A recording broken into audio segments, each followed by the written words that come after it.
Olá, pessoal! No episódio deste mês, a gente vai falar sobre os efeitos do exercício físico na saúde mental. Quem nos ouve com frequência já ouviu falar sobre isso, né? Porque a gente abordou um pouco desse assunto no episódio do número 10, quando a gente falou sobre o hormônio que é produzido durante o exercício físico e que pode estar envolvido nos efeitos benéficos do exercício físico no cérebro. Hoje a gente vai continuar nesse assunto, né? Mas com uma abordagem um pouquinho diferente. Então, a gente entrevistou a professora Andréa Deslandes, ela é pesquisadora da Universidade Federal do Rio de Janeiro, e ela tem um laboratório que foca justamente sobre isso, né? Sobre o exercício físico, a saúde mental, tanto em crianças quanto adultos, às vezes em pacientes que têm transtornos psiquiátricos ou doenças neurodegenerativas. E ela vai contar um pouco, né, sobre o que ela estudou e o que ela viu sobre os efeitos do exercício físico, sobre essas condições todas, né? Tanto o exercício físico aeróbico quanto o anaeróbico. Então, acho que tá bem legal esse episódio. Oi, gente, aqui é a Paula. Eu queria falar um pouquinho para vocês sobre a parceria que a gente fez com o primeiro simpósio de exercício físico e saúde mental. O laboratório da professora Andréa Deslandes, que entrevistamos no episódio de hoje do Neuropod, organizou esse simpósio e na época eles estavam precisando de patrocinadores. Entramos em contato e fizemos uma parceria exatamente para a gente ter um espaço para falar um pouco do trabalho que a gente faz de divulgação científica. Bom, e a Fernanda teve a oportunidade de estar lá pessoalmente e falar um pouquinho também sobre neurociência, né? Até porque o tema do simpósio é exatamente como o exercício físico afeta o nosso cérebro, ajuda a promover a saúde mental. É uma das formas que a gente tem contra doenças como depressão, e até os estudos que a Andréa faz falam um pouquinho mais para a gente sobre como o exercício físico pode ajudar no tratamento de doenças mentais. Então, como a Paula falou, né, esse episódio foi gravado durante o simpósio, então vocês vão ouvir até alguns barulhinhos atrás, né, porque tinha uma certa movimentação atrás, mas tá bem legal, bem interessante. Eu espero que vocês gostem também. Se vocês quiserem saber mais sobre neurociências, não deixem de acessar nosso site www.neuropod.com.br. Lá vocês têm o link para os episódios, mas também tem matérias escritas e tem os links para as nossas redes sociais. Fiquem ligados que está muito interessante. Meu nome é Fernanda Barros Aragão. Meu nome é Paula da Silva Frost. E esse é o Neuropod.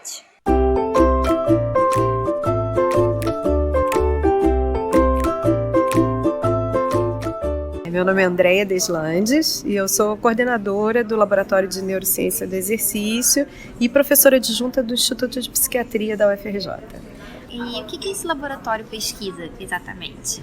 O Laboratório de Neurociência do Exercício, ele existe há mais de 10 anos. No primeiro momento, nós éramos da Universidade Gama Filho, depois nós desenvolvemos as pesquisas na UERJ e há alguns anos aqui na UFRJ. O projeto começou com a investigação do efeito do exercício no tratamento de doenças mentais.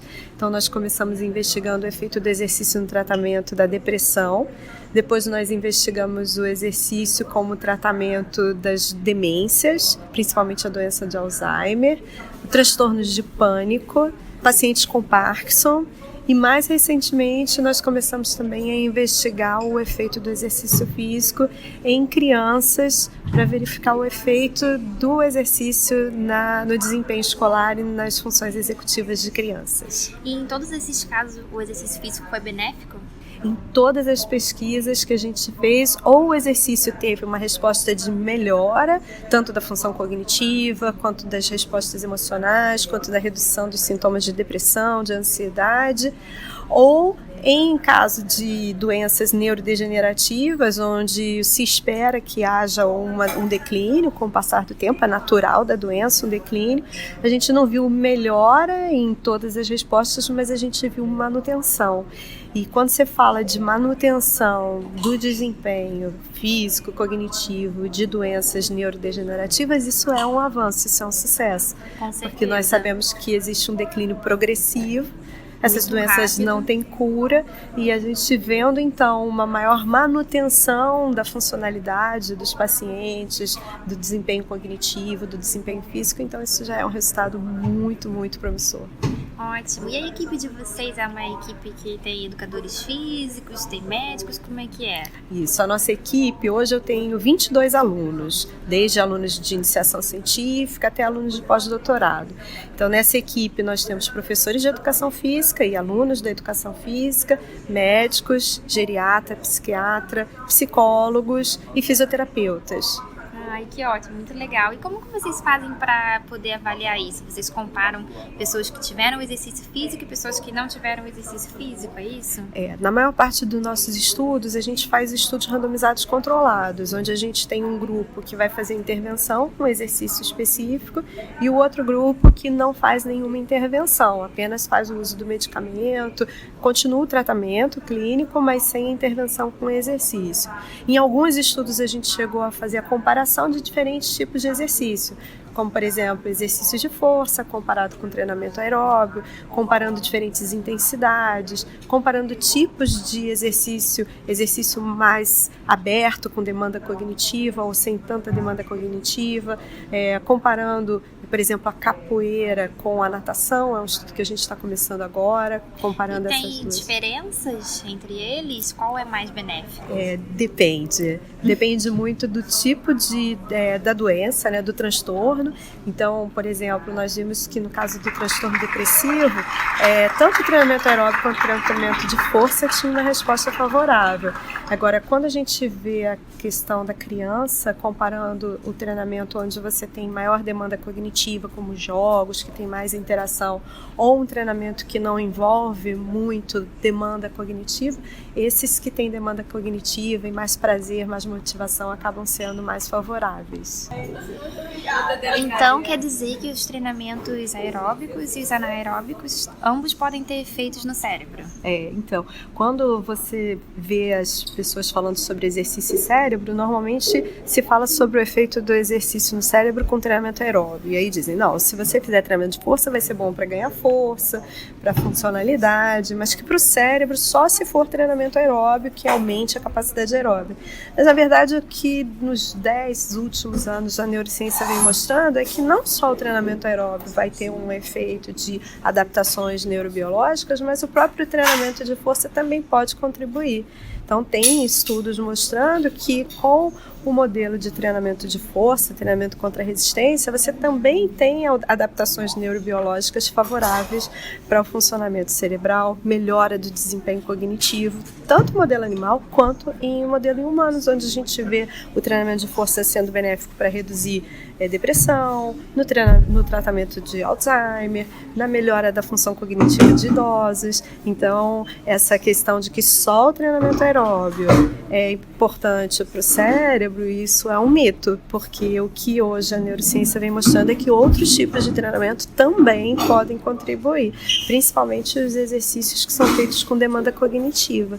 Então, cada vez mais isso é demonstrado. Eu acho que segue uma linha muito natural da história da investigação do exercício, principalmente da fisiologia do exercício, onde se investiga inicialmente o efeito do treinamento aeróbio, mas depois começa a se investigar o efeito de outros tipos de treinamento, como, por exemplo, treinamentos de força. E você acha que essas diferenças assim são por vias de sinalização diferentes que eles acontecem? Então eles poderiam agir em conjunto e terem efeitos aditivos, você fazer os dois ser melhor do que fazer um ou outro? Então, quando a gente fala, por exemplo, de um treinamento que envolva demanda cognitiva, eu acredito que sim.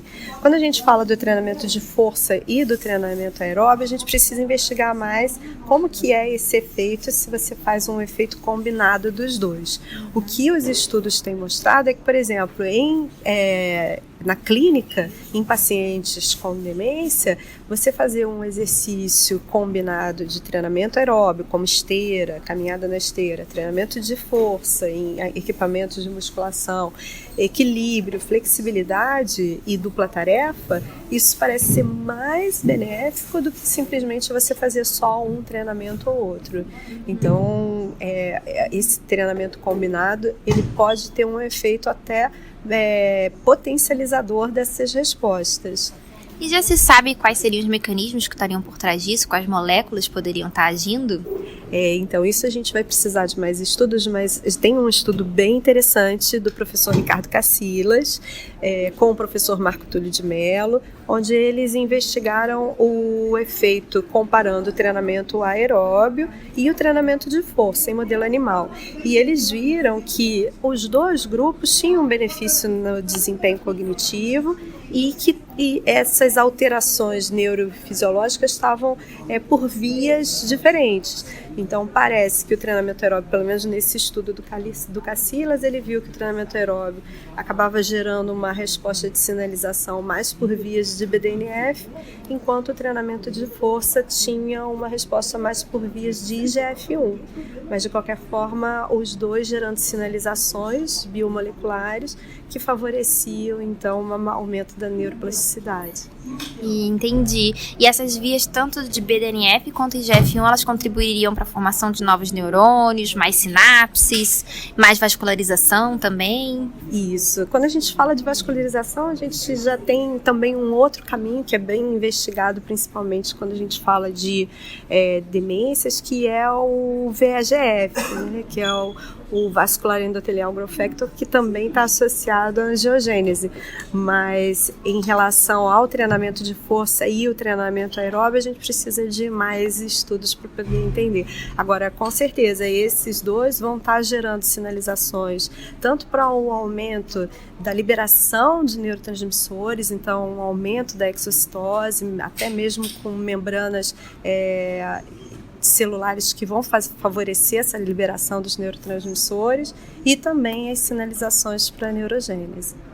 E o BDNF, ele também é conhecido por ser neuroprotetor, né? Então isso poderia ser especialmente benéfico para um caso de neurodegeneração, doença de Alzheimer, né? Sim, com certeza.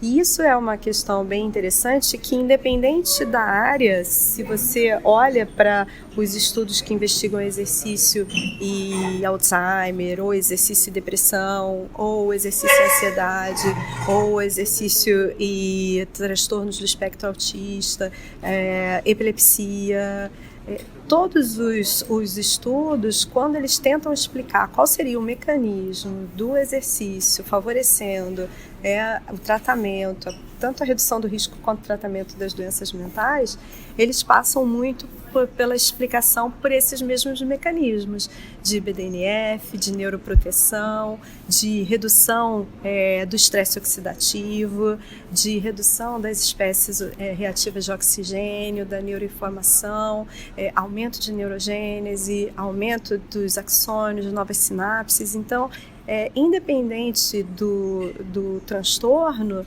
na maior parte das vezes, os mecanismos que estão associados a essa resposta protetora, como também no tratamento, passam por esses mesmos mecanismos. Mas pelo que você está me falando, né, existem vários mecanismos diferentes que convergem para esses efeitos benéficos. Então, pensando nisso, eu acho que seria difícil a gente trazer uma pílula do exercício, né, uma pílula que trouxesse todos os benefícios do exercício físico. Talvez a gente nunca consiga substituir a atividade física por outra coisa. O que você pensa sobre isso? Eu acho que, pensando nisso, o Neuropod tem essa vantagem, né, de já conseguir ter essa capacidade de concluir determinadas coisas que o tempo inteiro alguns pesquisadores ficam buscando, como, por exemplo, uma pílula que faça a mesma coisa que o exercício faz. E é exatamente isso. Dificilmente a gente algum dia vai conseguir ter uma pílula que vá, como já existem alguns estudos falando que o exercício é uma polipílula, porque ele acaba, quando você faz exercício, você tem uma resposta de melhora da saúde metabólica, melhora da saúde cardiovascular, melhora da saúde mental. Então tudo isso está na mesma pílula. Que pílula é essa? Fazer exercício, se movimentar. Então são muitos mecanismos redundantes, complementares, e que a gente poderia ficar aqui 1 hora falando sobre diferentes alterações, desde alterações de preservação de telômero até aumento de dopamina, até respostas relacionadas aos fatores tróficos, a uma melhor capacidade das mitocôndrias de gerar energia e de reduzir o estresse oxidativo. Então tem tantos mecanismos que a gente realmente dificilmente algum dia teria uma possibilidade de ter todos esses benefícios numa pílula só.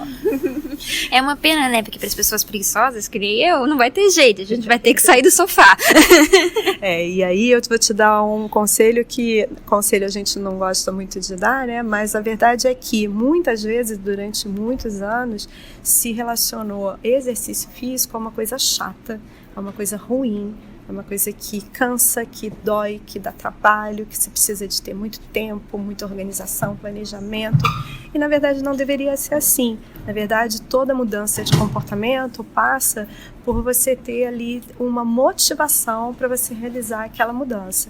E o exercício físico, ele não pode ser visto como uma coisa chata, como uma coisa ruim.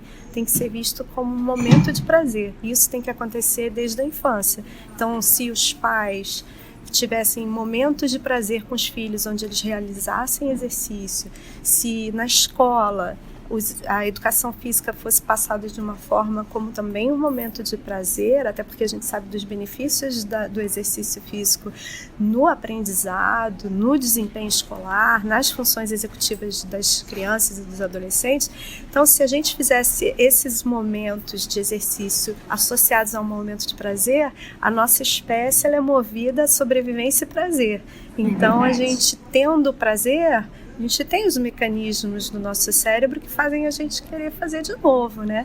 Então a gente tem que cada vez mais tirar essa ideia ruim de no pain, no gain, que a gente não vai ter ganho se a gente não tiver dor, se não for um exercício difícil, se não for uma coisa ruim, né? E pensar no exercício físico como uma coisa prazerosa, um momento de prazer para a gente poder querer sempre fazer de novo.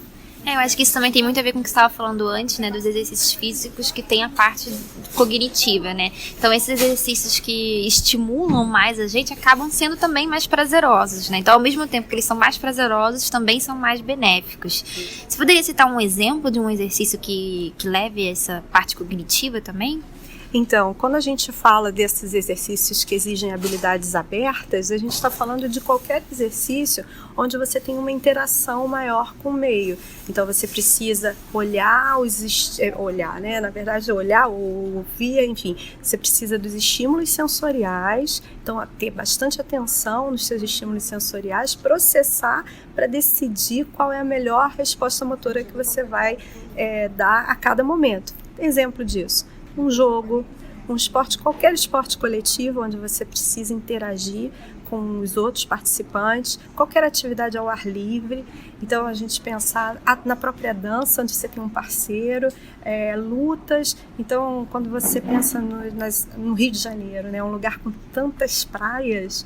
Então, hoje a gente tem um trabalho que é um projeto de extensão da UFRJ, onde a gente realiza surf stand-up paddle com crianças da rede de atenção psicossocial. Então, as crianças dos CAPSs, que a gente faz surf com essas crianças com transtorno do espectro autista, por exemplo. Então, o surf é um ótimo exemplo de como você pode estar desenvolvendo uma atividade que é lúdica, que envolve uma relação muito próxima com a natureza, especificamente com o mar, e a gente também tem a possibilidade de estar não só com as crianças, mas os cuidadores, os pais, né, os familiares, para que as pessoas tenham um momento onde elas estejam fazendo um exercício, que elas se divirtam e que ao mesmo tempo elas tenham o benefício para o cérebro. Nossa, isso é maravilhoso mesmo, porque a gente pensa, realmente, né, você foi falando assim, eu fui pensando nas minhas associações com exercício físico. Parece que eu penso assim, vou fazer exercício físico, amanhã eu vou estar toda dolorida, eu vou começar a correr aqui, eu vou ficar contando o tempo para acabar de correr. Então, a gente tem que realmente mudar as associações. Exatamente, e é o que as pessoas normalmente me falam, puxa, se eu soubesse que eu poderia pensar no exercício físico sem ser uma coisa chata, sem ser uma coisa ruim, talvez eu desde a minha adolescência eu estivesse fazendo o exercício. E eu acho que uma outra coisa também que a gente tem que pensar é que quando a pessoa acha que ela vai ter que ter 1h30, 2 horas por dia, todos os dias para fazer exercício, ela olha a agenda e diz, é inviável para mim. Isso é uma coisa que também, quando eu dou palestra nas empresas, as pessoas falam, eu agora estou convencido que eu preciso fazer exercício exercício, mas como é que eu incluo o exercício numa agenda que eu não tenho tempo para fazer o exercício? E aí eu pergunto, a gente tem 8 horas, 6, 8 horas de tela por dia, será que a gente não tem 10 minutos de manhã para fazer o exercício? Que não seja todos os dias, mas se você fizer 3 vezes na semana, no sábado, no domingo e um dia durante a semana, se você fracionar, se você fizer 10 minutos de manhã e 10 minutos à tarde ou à noite, então a gente começar a pensar em outras possibilidades que façam com que a sociedade entenda que o exercício físico pode ser feito de uma série de outras formas que não só aquele exercício de 1h30 que você não vai conseguir dar conta na agenda que todo mundo hoje em dia tem, que é bem difícil. E até quando você tem um exercício que é prazeroso, você fala, eu preciso ter um tempo na minha semana para eu poder me distrair, para eu poder me divertir. Eu brinco que eu falo que diminui a ansiedade. Diminui a ansiedade. E aí você tem a questão, se você falar com uma pessoa que dança, dificilmente essa pessoa vai dizer assim, ai, que saco, agora eu tenho que ir para minha aula de dança. Se você falar com alguém que faz surf, stand-up paddle, dificilmente ele vai dizer assim, ai, que droga, eu vou ter que ir ou que pegar joga uma pelada. Então a gente cada vez mais olhar para o exercício de uma forma diferente para a gente conseguir mudar esse estilo de vida, até porque se a gente sabe que o exercício é bom para a saúde física, cardiovascular, metabólica, mental, porque que mais de 50%, isso foi um estudo do ano passado do Lancet Psychiatry, mostrando que mais de 50% das mulheres brasileiras são fisicamente inativas. Então tem alguma coisa que a gente precisa mudar aí. Né? E eu acho que uma coisa também interessante que a gente estava falando dos esportes, dos exercícios cognitivos, é que também os esportes, né, eles têm um componente social. E esse componente social, você acha que poderia ser importante para os benefícios do esporte? Sem dúvida nenhuma. Eu acho é certo que a gente no laboratório até já investigou o exercício feito num contexto social ou não, ou comparando um contexto social com o exercício, e a gente vê que existem questões mesmo de adaptações que são feitas por conta do estímulo do exercício físico. Então o exercício físico é importante, não só o contato social, mas o exercício é fundamental. Agora, certamente, se o exercício físico também está envolvido num contexto de contato social, de interação social, isso é muito importante até também para melhorar as habilidades socioemocionais, né? A gente, dentro do esporte, por exemplo, você consegue aprender questões como respeitar as regras, como fair play, né? De você respeitar o outro, de você compartilhar, de você colaborar. Então, são muitas coisas que quando você tem o contato social, né? Também, então isso tudo pode ser mais um agente transformador. E certamente que quando a gente fala de transtorno mental, a gente precisa acabar com o estigma do transtorno mental.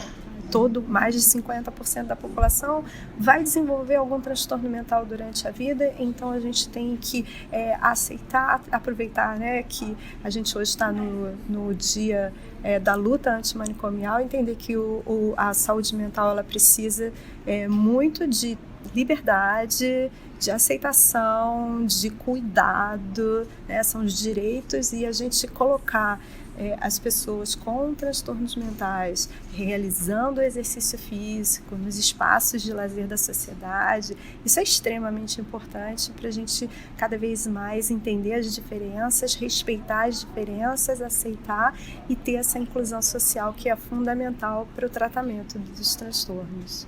Muito obrigada, professora. Eu aprendi muito. Vou levar para a vida essas lições, né? Vou começar também a fazer mais exercícios. Na verdade, eu já estou começando, mas eu tenho que melhorar.